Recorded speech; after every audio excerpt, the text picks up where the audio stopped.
Pablo Escobar a créé l'industrie de la cocaïne. Il a mis au point un réseau de distribution qui lui a permis d'amasser plusieurs millions de dollars. Sa survie dépendait de la terreur qu'il savait inspirer. Il a ainsi fait des choses abominables.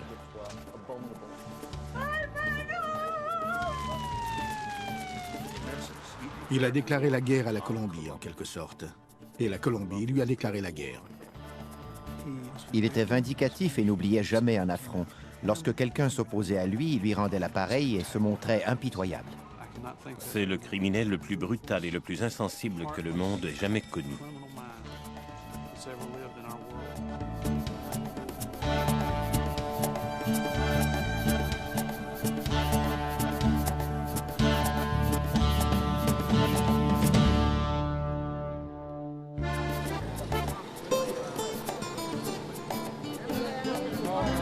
Au printemps 2002, une foule se rassemble devant une église de Medellín, en Colombie. Hermilda Escobar, la mère du narcotrafiquant le plus célèbre au monde, est venue assister à la messe.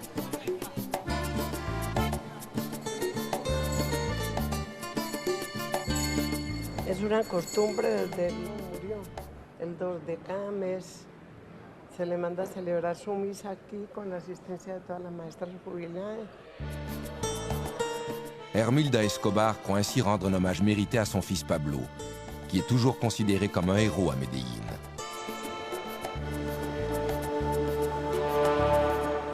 Pour le reste du monde, Pablo Escobar est l'un des criminels les plus dangereux de l'histoire. L'initiateur du trafic de la cocaïne, un pionnier dont l'héritage de violence et de corruption est toujours présent 10 ans après sa mort. Il a fait preuve d'une brutalité et d'une cruauté incomparables. Mais le terrorisme pratiqué par Escobar n'était pas nouveau en Colombie. Il existait bien avant sa naissance.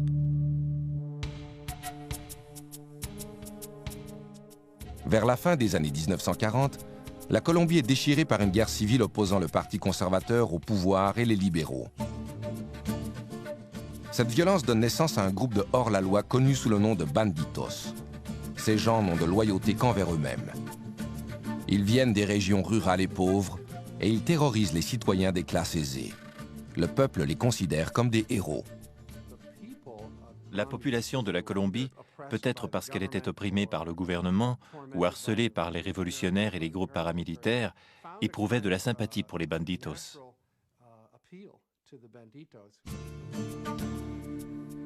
Ces hommes sont une source d'inspiration pour le jeune Pablo Emilio Escobar Gaviria.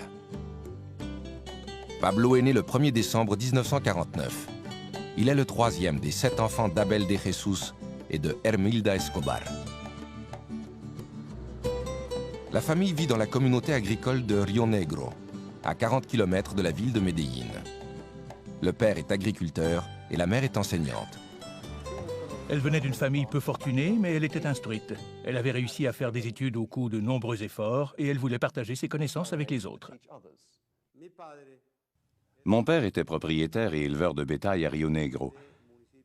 Ses employés et lui se levaient à 4 heures chaque matin pour traire les vaches afin de produire du fromage, du beurre et du lait qu'ils vendaient ensuite au village. Abel et Hermilda se marient le 4 mars 1946. Pablo naît 3 ans plus tard et il attire immédiatement l'attention de son entourage.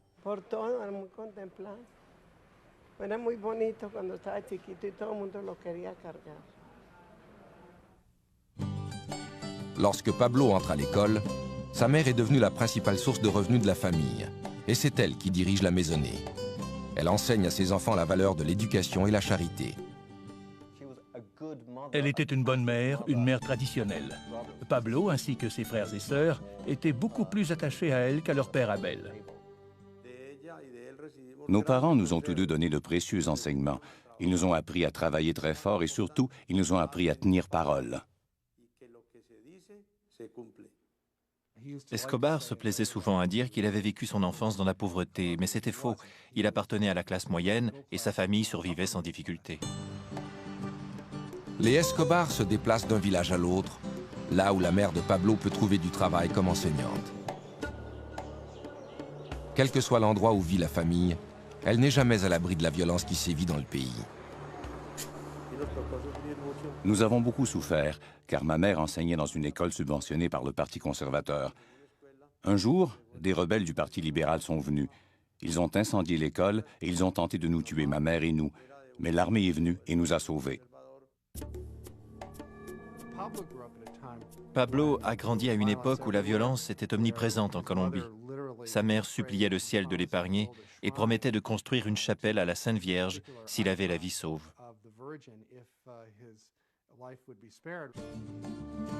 Comme la plupart des enfants colombiens, Pablo adore les récits relatant les exploits des banditos qui sillonnent le pays.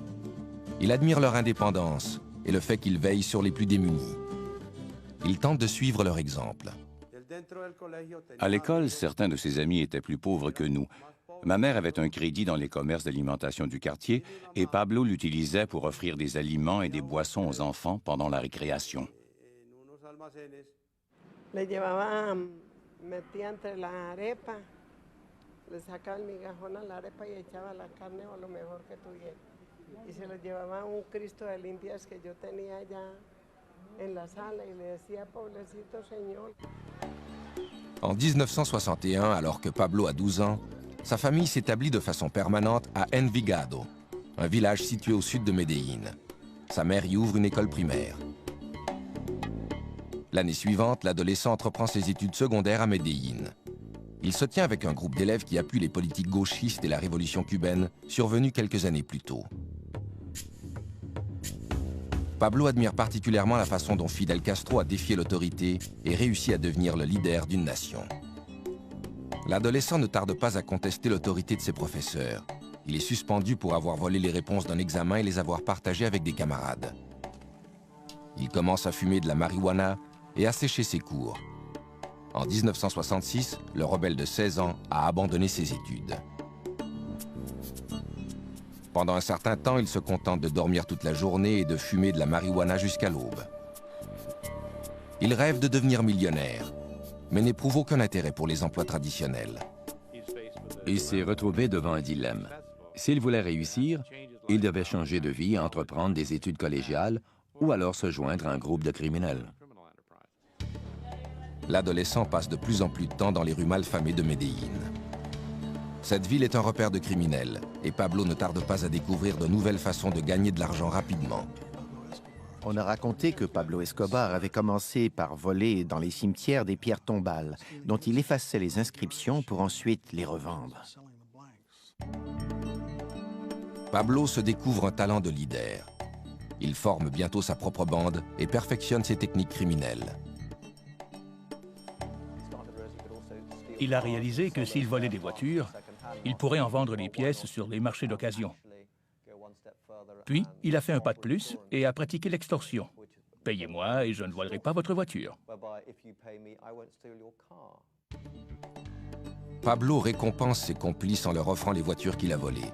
À 21 ans, il compte déjà plusieurs supporters et leur nombre s'accroît sans cesse.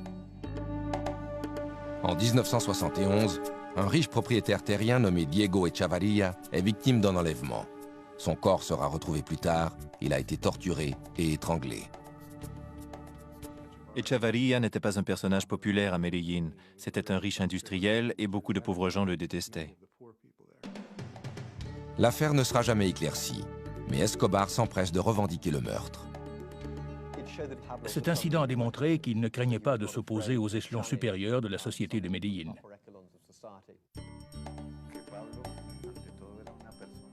Pablo était un être très charismatique. Il avait beaucoup d'assurance et il était extrêmement convaincant. Il avait un ego démesuré. La mort d'Echavarria réjouit les pauvres de Medellín. Il commence à surnommer Escobar El Doctor. C'est une marque de respect. Pendant que la réputation d'Escobar s'étend en Colombie, un changement social important se produit aux États-Unis. Au cours des années 60, la marijuana a été très populaire chez les jeunes Américains. Mais la génération du moi des années 70 recherche une drogue plus dure et plus stimulante.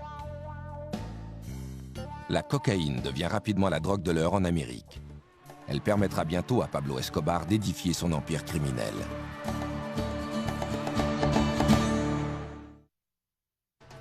En 1972, à 22 ans, Pablo Escobar est déjà devenu un des criminels les plus redoutés de Medellín en Colombie. Il a volé des voitures, il a fait de la contrebande et il a même revendiqué le meurtre d'un riche propriétaire terrien. Il est maintenant prêt à étendre ses activités au-delà de Medellín. La cocaïne, extraite des feuilles du coca, que l'on trouve en abondance en Colombie, devient rapidement une drogue très populaire aux États-Unis. Escobar voit dans ce phénomène une occasion de s'enrichir. La marijuana et ensuite la cocaïne offraient aux jeunes l'occasion de s'enrichir rapidement. Ils étaient tous obsédés par l'idée de gagner beaucoup d'argent en peu de temps. Pourquoi passer 20 ou 30 ans de sa vie à gagner à peine de quoi vivre quand on peut obtenir $1 million du jour au lendemain? Ce genre de commerce est récent et relativement peu organisé lorsqu'Escobar commence à agir comme intermédiaire. Il achète de la cocaïne aux producteurs et la remet aux trafiquants qui l'expédient aux États-Unis. Escobar n'éprouve aucun scrupule à tuer et à torturer les gens, ce qui lui donne une longueur d'avance sur les autres trafiquants. Lorsqu'il entend parler d'une affaire lucrative, il s'en empare aussitôt. Il laissait toujours savoir à son entourage qu'il n'hésiterait pas une seconde à détruire quiconque lui mettrait des bâtons dans les roues ou menacerait la réussite de ses activités. S'il n'obtenait pas ce qu'il voulait, il faisait tuer les gens, et ça ne troublait pas son sommeil. Pablo Escobar se retrouve bientôt à la tête de l'industrie de la cocaïne en Colombie. Maintenant qu'il s'est imposé dans le milieu de la drogue, il peut obtenir tout ce qu'il veut, en particulier l'argent et le sexe. Il a toujours aimé la compagnie des adolescentes. À 25 ans, il apprend qu'une de ses petites amies est enceinte. En mars 1976, Pablo épouse une jeune fille de 15 ans, María Victoria Henao Vallejo. Leur fils, Juan Pablo, naît le mois suivant. 3 ans et demi plus tard, le couple aura une fille, Manuela. Il a dit à ma mère qu'il était très heureux et fier d'être le premier de la famille à lui donner un petit-fils. Il pensait et se comportait comme un criminel. Mais il aimait beaucoup sa famille. Il se montrait respectueux envers sa mère. Il veillait sur ses frères et sa femme et ses enfants étaient tout pour lui. Ce n'était pas un bon père au sens traditionnel du terme. Il trompait ouvertement sa femme et il avait des maîtresses partout où il allait. Mais en même temps, il se voyait comme un chef de famille, un père aimant. Et il éprouvait une véritable affection pour sa femme et ses enfants. Le trafic de stupéfiants d'Escobar progresse si rapidement en Amérique du Sud qu'il commence bientôt à expédier lui-même la drogue aux États-Unis. Un de ses associés, Carlos Leder, met au point un système de contrebande innovateur. Il a eu l'idée d'organiser un réseau de transport pour la cocaïne. Il a établi un point de transbordement dans un îlot des Bahamas. Il y a fait aménager des pistes d'atterrissage, des postes de ravitaillement et un hôtel offrant toutes les commodités. Pablo s'assure qu'aucun narcotrafiquant n'expédie de cocaïne hors de la Colombie sans son autorisation. Il exige une commission de 35% sur chaque cargaison et garantit son arrivée à destination sans encombre. Grâce aux sommes d'argent de plus en plus importantes qui lui sont versées, il construit ses propres laboratoires de transformation de la cocaïne. À l'été 1976, Escobar et 3 autres narcotrafiquants forment ce qui deviendra le cartel de Medellín. Le cartel avait une infrastructure à une époque où personne n'en avait. Pour expédier la cocaïne, il fallait des avions et un réseau de distribution. Ils avaient une entreprise qui prenait sa source dans la jungle et s'étendait jusqu'au coin de rue des villes américaines. À 29 ans, Pablo Escobar est le chef incontesté du groupe. Il offre des pots de vin à des juges, à des politiciens et à des policiers pour permettre à son entreprise de prospérer. Il a recours à l'intimidation et à la violence chaque fois que c'est nécessaire. Le mot d'ordre qui régit ses activités est « plata o plomo », l'argent ou le plomb. Tu acceptes l'argent ou tu meurs. Et dans presque tous les cas, plata au plomo, les gens choisissaient l'argent. C'est le propre de la nature humaine. Escobar consacre toutes ses énergies à son empire. Contrairement à ceux qui travaillent pour lui, il consomme rarement la poudre blanche dont il fait le commerce. Il avait la réputation de consommer très peu de cocaïne. Il avait tendance à traiter avec mépris les gens qui avaient une dépendance à cette drogue. En 1979, le cartel de Medellín contrôle plus de 80% de l'industrie américaine de la cocaïne, évaluée à plusieurs milliards de dollars. Pablo Escobar est maintenant un homme très riche. Il se fait construire une propriété de 63 millions de dollars, appelée Hacienda Los Napoles, à 130 km à l'est de Medellín. Le petit avion qui a été utilisé pour expédier sa première cargaison de cocaïne est exhibé fièrement à l'entrée du domaine de 3000 hectares. L'immense propriété comprend 20 lacs artificiels, une piste d'atterrissage, un héliport, 6 piscines et un jardin zoologique peuplé d'animaux exotiques. Il ne savait pas quoi faire avec son argent, alors il a aménagé un immense jardin zoologique peuplé de centaines d'animaux comme des éléphants, des rhinocéros et des girafes. Pablo a fait des efforts pour partager son opulence avec le peuple. Les gens venaient en autobus de Medellín pour visiter sa propriété. Conscient que sa réputation de criminel grandit, Escobar commence à se comparer à d'autres hors-la-loi légendaires. Il achète une berline criblée de balles des années 30 et affirme qu'elle a appartenu à Bonnie et Clyde.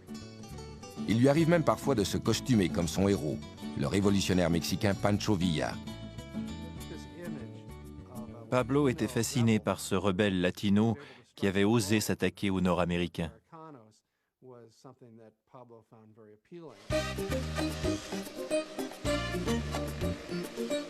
Derrière les portes closes de son domaine exotique, le baron de la drogue organise des fêtes extravagantes où il satisfait son penchant pour les jeunes filles d'âge mineur. Escobar et ses supporters ramassaient des écolières dans les rues d'Envigado après la classe et il les invitait à les accompagner.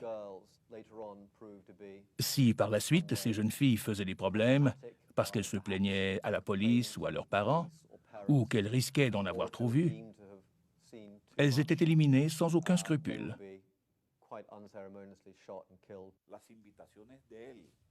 L'élite de la société colombienne attendait avec impatience ces invitations, car Pablo était considéré comme le meilleur hôte d'Amérique latine.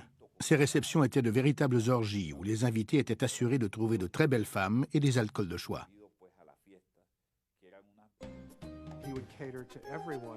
Il offrait de quoi satisfaire tous les goûts, légitimes ou non. De la drogue et aussi de très jeunes filles. Il y avait des concours sexuels très bizarres, ainsi que des jeux érotiques. Parfois, Escobar ordonne aux jeunes filles de se dévêtir et de grimper à un arbre pendant que les invités contemplent le spectacle. Il organise aussi des concours. La jeune fille qui court le plus vite repart avec une voiture toute neuve. La femme de Pablo, Maria, connaît l'existence de ces rencontres à caractère sexuel, mais elle accepte de fermer les yeux afin de rester mariée à l'un des hommes les plus riches de la Colombie. De plus, Pablo est un père dévoué à ses enfants. Un jour, alors que Manuela avait 2 ans, son garde du corps lui a offert de la porter, de la changer et de partager avec lui les tâches quotidiennes. Pablo a refusé tout net. Il a dit que le jour où il ne pourrait plus s'occuper de son enfant, il ne serait plus Pablo Escobar. Escobar veut être considéré comme un grand homme. Il distribue plusieurs millions de dollars pour venir en aide aux pauvres. Il construit des routes, des terrains de soccer et même un complexe de logements sociaux, le Barrio Pablo Escobar. Pablo n'aimait pas voir souffrir les gens. Il croyait que tous les pauvres devaient vivre dans la dignité et avoir des écoles et des églises bien à eux. Il voulait leur offrir une vie convenable. En réalité, Escobar rêvait d'être un Robin des Bois. Il voulait que la population l'appuie. Il voulait devenir le héros de la classe ouvrière et des paysans. Désireux d'améliorer son image, Escobar se présente au Congrès colombien en 1982. Il était tout puissant dans le milieu criminel.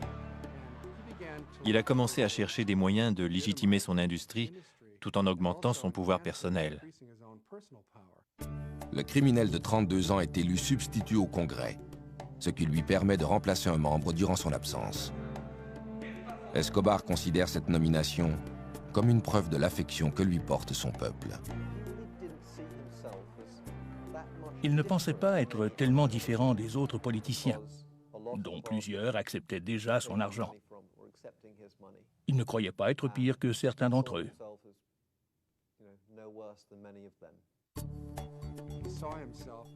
Il se considérait comme un grand homme, et son argent lui permettait de réaliser ses désirs les plus extravagants. Après avoir rêvé d'un parc d'animaux exotiques et de très jeunes filles, il a rêvé de devenir président de la Colombie.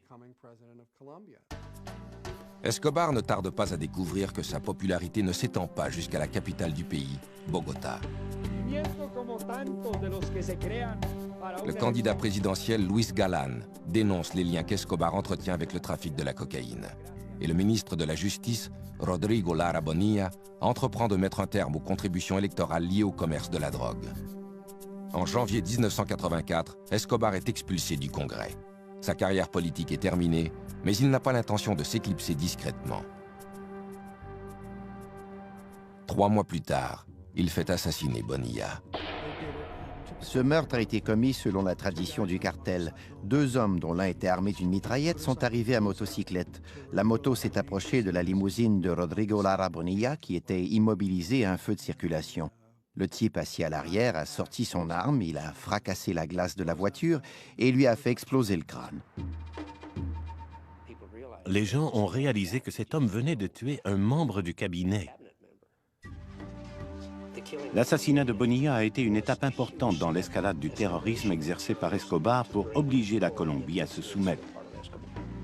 Pendant que la Colombie combat le terrorisme financé par les narcotrafiquants, les États-Unis entreprennent leur propre guerre contre les stupéfiants.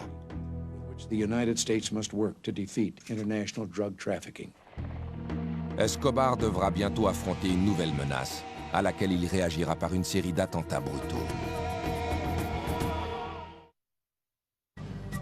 Vers le milieu des années 80, l'empire de la cocaïne de Pablo Escobar tient la nation colombienne à sa merci.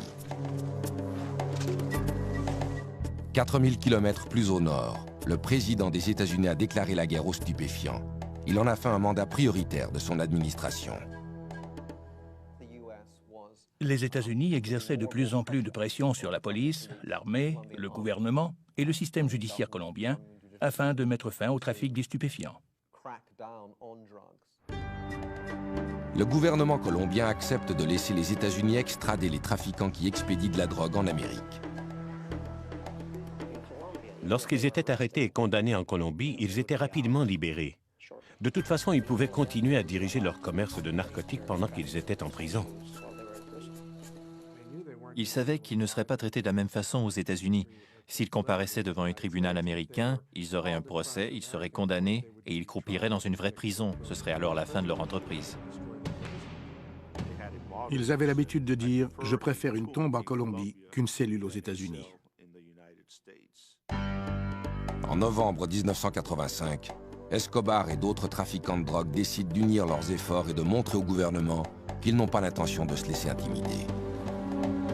Escobar fait appel à un groupe de guérilleros de gauche pour lancer un assaut contre le palais de justice qui abrite la Cour suprême de la Colombie. Les guérilleros armés de mitraillettes, de roquettes et de grenades font irruption dans l'édifice et attaquent les juges de la Cour suprême. L'armée colombienne riposte avec des chars et des troupes d'assaut.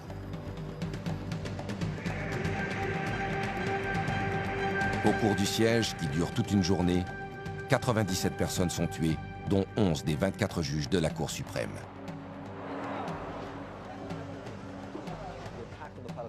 L'assaut livré contre le palais de justice a été un autre moment décisif dans l'histoire de la Colombie. Il a eu un impact à long terme, car il a terrorisé le système judiciaire. Il l'a privé de plusieurs magistrats qui étaient de bons hommes, courageux et dotés d'un sens moral. Les guérilleros détruisent en outre les documents d'extradition. Ils ont réussi à convaincre la population colombienne que ces actes de terrorisme étaient attribuables à l'extradition. L'année suivante, la Cour suprême de la Colombie annule le traité autorisant l'extradition. Mais quelques jours plus tard, le traité est rétabli par le nouveau président de la Colombie, Virgilio Barco. Pablo Escobar craint à nouveau d'être déporté aux États-Unis. Il se fait construire des refuges un peu partout en Colombie. Il parvient à devancer les représentants de la loi grâce aux informations que lui fournissent les hauts fonctionnaires qu'il soudoie et les paysans qui lui restent fidèles. Ils alertaient Escobar aussitôt qu'ils apercevaient un hélicoptère ou qu'ils voyaient s'approcher un véhicule de police, ce qui lui donnait tout le temps voulu pour prendre la fuite.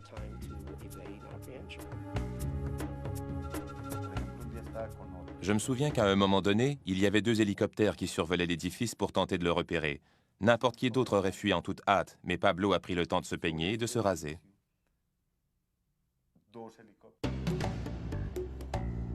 En 1989, alors qu'il est en fuite depuis plus de 3 ans, Escobar tente de conclure une entente avec le gouvernement colombien. Il accepte de se livrer aux autorités à une condition, celle de ne pas être extradé en Amérique. Le gouvernement refuse. Pablo n'apprécie pas cette réponse. Le 18 août, le candidat favori de la campagne présidentielle, Luis Galán, doit prononcer un discours à l'occasion d'une assemblée électorale. Luis Carlos Galán était en quelque sorte le John F. Kennedy de la Colombie. Le peuple l'aimait beaucoup. Il était opposé à la drogue et favorable à l'extradition. Et l'extradition était un sujet de préoccupation constant pour Escobar. Au moment où Galán va prendre la parole, il est abattu par un des tueurs d'Escobar. Cet assassinat bouleverse toute la nation. Les Colombiens ont réagi comme la population des États-Unis l'aurait fait. Un candidat présidentiel très populaire avait été abattu et ils savaient qui était responsable de ce meurtre. Ils ont commencé à considérer cet individu non seulement comme un criminel ou un hors-la-loi, mais aussi comme un ennemi de l'État. Mais Escobar n'en a pas terminé avec le terrorisme. 3 mois plus tard, le 27 novembre, il fait placer une bombe dans un avion de la compagnie Avianca. Le successeur de Luis Galán, le candidat présidentiel César Gaviria, doit voyager à bord de cet appareil. 3 minutes après le décollage de Bogota, l'avion explose, tuant les 107 personnes qui se trouvent à bord.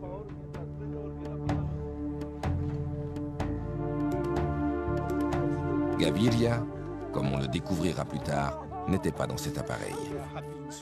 Cet attentat s'ajoutait à plusieurs autres et il n'y avait aucune explication. Dans la plupart des cas, il ne disait pas « c'est nous qui l'avons fait », il le faisait tout simplement.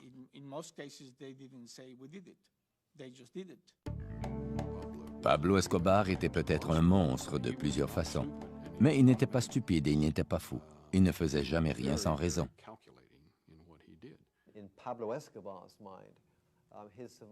Pablo Escobar croyait qu'il devait faire régner la terreur pour assurer sa survie. Cela l'amenait à faire des choses effroyables. Il en est venu à ne plus accorder aucune importance à la valeur d'une vie humaine. À la fin de la décennie, Pablo Escobar a créé un climat de violence qui déchire la Colombie. Seulement à Medellín, plus de 200 meurtres sont commis chaque fin de semaine. Pendant ce temps, l'empire des narcotiques d'Escobar continue de prospérer. En 1990, le magazine Forbes rapporte que le narcoterroriste de 40 ans est l'un des hommes les plus riches au monde. Sa fortune est évaluée à 3 milliards de dollars. Mais son nom fait aussi partie d'une autre liste, celle des narcotrafiquants les plus recherchés par les États-Unis. Pablo Escobar devra bientôt affronter une unité militaire d'élite créée dans le seul but de le traquer.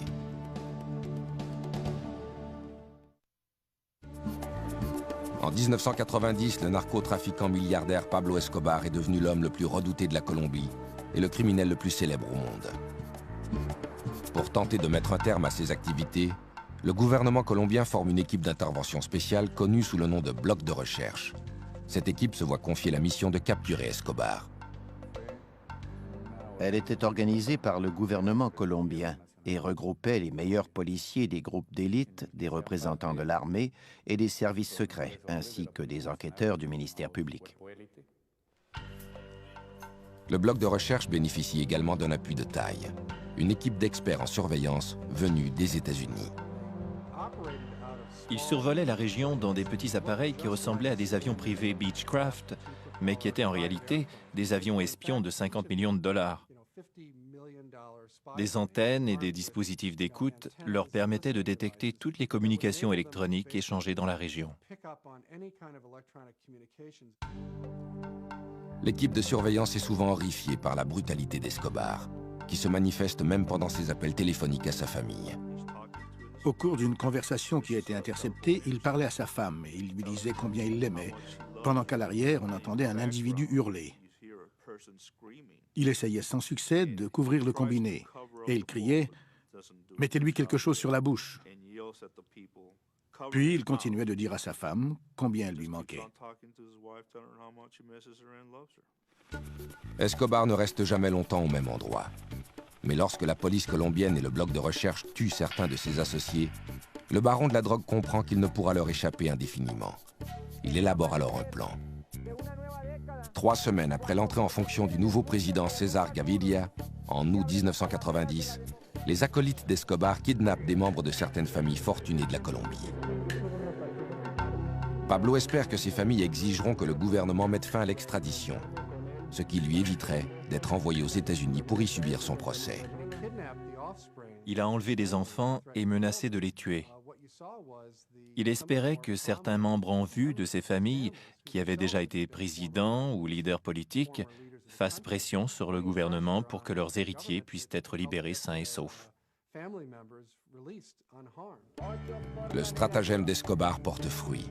Pour mettre fin aux enlèvements, le gouvernement déclare l'extradition illégale. Assuré désormais de ne plus être extradé aux États-Unis, Escobar se rend aux autorités le 19 juin 1991. Il a conclu une entente avec César Gaviria, la plus avantageuse de tous les temps pour un criminel. Il a accepté de reconnaître sa culpabilité à un crime relativement mineur. En échange de cet aveu, tous les crimes qu'il avait commis par le passé lui seraient pardonnés. Nous avons tenté de lui démontrer que s'il décidait d'avouer certains crimes, il allait se retrouver en prison, en sécurité. Nous avons sous-estimé le degré de corruption et d'intimidation dont Escobar était capable. Le gouvernement colombien et César Gaviria ont fait la manchette des quotidiens américains en annonçant qu'ils avaient arrêté Pablo Escobar. Ils n'ont cependant pas précisé que la prison avait été construite selon les spécifications d'Escobar et qu'il avait lui-même choisi ses gardiens ainsi que les prisonniers qui allaient l'accompagner. La prison, appelée la cathédrale, est construite à flanc de montagne, dans le paysage verdoyant d'Envigado, à proximité des amis et de la famille d'Escobar. À son arrivée, le complexe ressemble davantage à un club sportif qu'à une prison. Il y a fait aménager un terrain de soccer et il a fait construire une discothèque où il accueillait des amis et des femmes pour faire la fête. C'était une farce monumentale. Le plus incroyable, c'est que la police nationale colombienne, dont faisait partie le bloc de recherche du colonel Martinez, n'était pas autorisée à s'approcher à moins de 20 km de la prison. Escobar va et vient comme il l'entend. Il assiste à des matchs de soccer à Medellín et fréquente les boîtes de nuit d'Envigado. La femme et les enfants d'Escobar lui rendent visite régulièrement. La cathédrale leur offre tous les conforts du foyer, y compris une maisonnette construite expressément pour sa fille de 11 ans, Manuela. La sentence d'emprisonnement prononcée contre Escobar est une plaisanterie. Mais le gouvernement a réussi à rassurer la population. Il lui a donné ce qu'elle réclame, la fin de la terreur. Jusqu'à un certain point, Gaviria a réalisé le vœu le plus cher des Colombiens en mettant un terme à ce cycle de violence. Pendant toute son incarcération, Escobar continue de diriger son entreprise de trafic de cocaïne évaluée à plusieurs milliards de dollars. Et il est plus impitoyable que jamais. Il a entendu dire que des membres du cartel de Medellín profitaient du fait qu'il n'était pas constamment en liberté pour le voler. Escobar fait amener ses hommes à la prison. Il les torture en leur perforant les genoux et en leur arrachant les ongles, puis il les tue. Cette fois, Escobar est allé trop loin. Quand la nouvelle de ces meurtres brutaux se répand, les autorités gouvernementales ne peuvent plus ignorer les gestes posés par Escobar. Le 22 juillet 1992, le président Gaviria ordonne qu'Escobar soit transféré à une véritable prison. Mais Pablo soudoie une patrouille de soldats et prend la fuite. Il y avait une blague qui circulait en Colombie.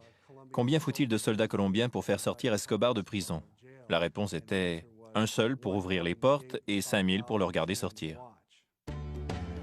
Escobar est maintenant libre, mais il a des ennemis partout et de moins en moins d'endroits où se réfugier.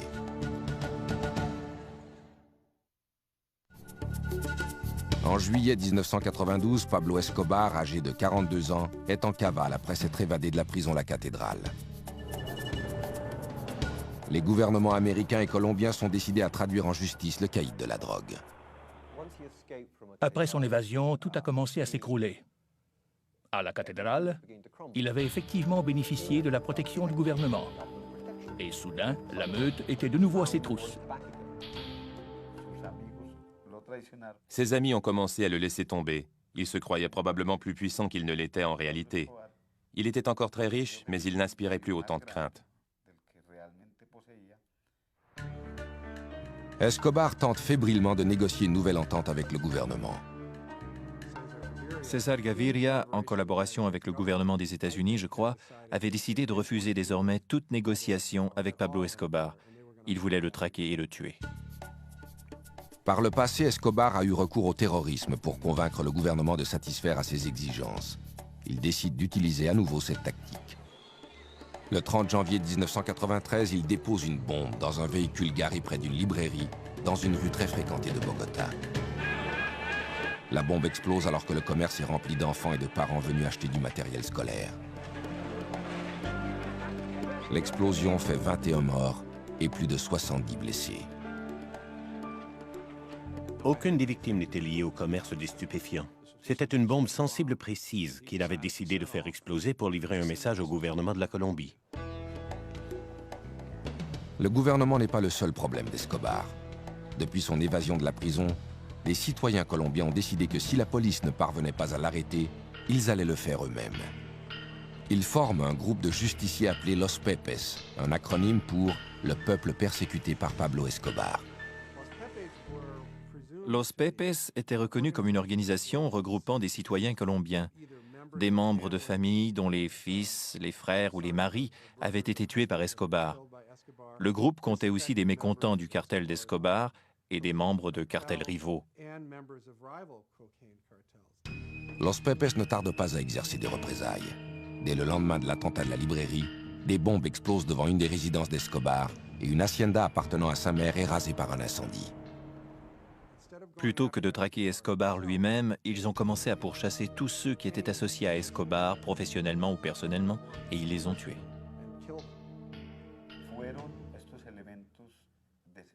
Pablo a commencé à douter de sa propre sécurité. Ils ont nui à ses gains financiers, ils ont touché ses proches. Et surtout, ils ont miné son moral en attaquant les symboles qui lui tenaient le plus à cœur. Ils ont utilisé contre lui ses propres techniques. Ils ont traqué sa famille et tué beaucoup de gens. Ils ont brûlé des ranchs et tué ses chevaux évalués à plusieurs millions de dollars. L'ennemi numéro 1 de la Colombie se fait rendre la monnaie de sa pièce. De moins en moins de gens étaient prêts à lui venir en aide pour lui permettre de déjouer les autorités. Par conséquent, il devait se déplacer de plus en plus fréquemment d'une cachette à l'autre. Je pense qu'il s'est rendu compte que plus personne ne voulait l'aider, qu'il n'avait plus de temps, plus de refuge, et que la chance l'avait abandonné. Escobar tente de faire sortir sa famille du pays, mais les autorités lui refusent ce privilège. La dernière chose que souhaitait la Colombie, c'était que la famille d'Escobar disparaisse à ce moment précis. Elle savait que si ses proches restaient au pays, il allait constamment s'inquiéter de leur sort, car il savait que les Pepes allaient les tuer dès qu'ils en auraient l'occasion. Sa famille était son talon d'Achille. Il voulait la faire sortir du pays et la mettre à l'abri dans un endroit sûr où il n'aurait plus à s'inquiéter de son sort. Il aurait ainsi pu se consacrer librement à la guerre qu'il livrait au gouvernement de la Colombie. À l'automne 1993, le cartel de Medellín est démantelé. Mais c'est la famille d'Escobar qui occupe toutes ses pensées. Il ne l'a pas vue depuis 1 an et elle lui manque beaucoup. Le 1er décembre, Pablo célèbre son 44e anniversaire. Il sait qu'il est sous surveillance constante et il limite ses appels téléphoniques au minimum pour éviter qu'il ne soit retracé. Le lendemain de son anniversaire, il téléphone à sa famille. Nous attendions depuis 24 heures l'appel qu'Escobar allait sans doute faire à son fils Juan Pablo. Cette fois, la conversation a duré 5 minutes, assez longtemps pour que nous puissions le localiser. Le bloc de recherche découvre que l'appel provient d'une maison de Los Olivos, un quartier de la classe moyenne de Medellín. J'ai vu Pablo Escobar qui parlait au téléphone. À ce moment précis, nous avons échangé un regard et il a raccroché. Le lieutenant Martinez demande des renforts et les membres du bloc de recherche cernent la maison. Escobar est pris au piège.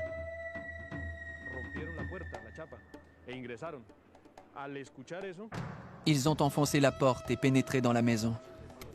Le garde du corps de Pablo, El Limón, est alors apparu à la fenêtre là-haut et il est sorti en faisant feu sur les policiers. Il a été touché, il est tombé sur le sol. Escobar est sorti par la fenêtre avec une arme dans chaque main. Il tira à l'intérieur et à l'extérieur en hurlant des injures à la police. Il a retiré ses pantoufles et sauté sur le toit. Nos balles l'ont atteint alors qu'il tentait de se relever.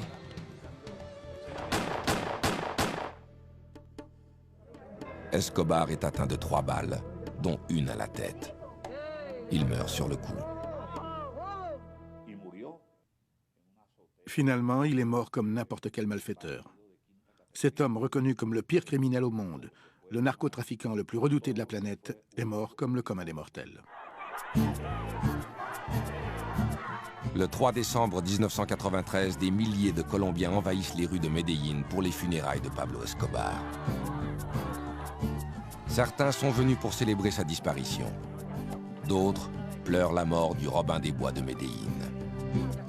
Le dernier et le plus impitoyable des banditos n'est plus.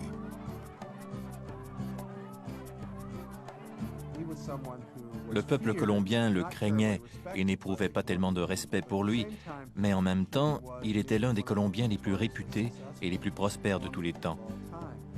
Quand il a finalement été traqué et tué, je crois que la fierté nationale s'en est un peu ressentie. Demandez aux chauffeurs de taxi, allez dans les quartiers modestes et parlez-leur de l'image que Pablo a laissée à Medellín. Ils vous diront tous que c'est une excellente image, très positive. Je n'ai jamais connu de criminel aussi endurci depuis. C'est probablement l'homme le plus brutal et le plus impitoyable qui ait jamais existé.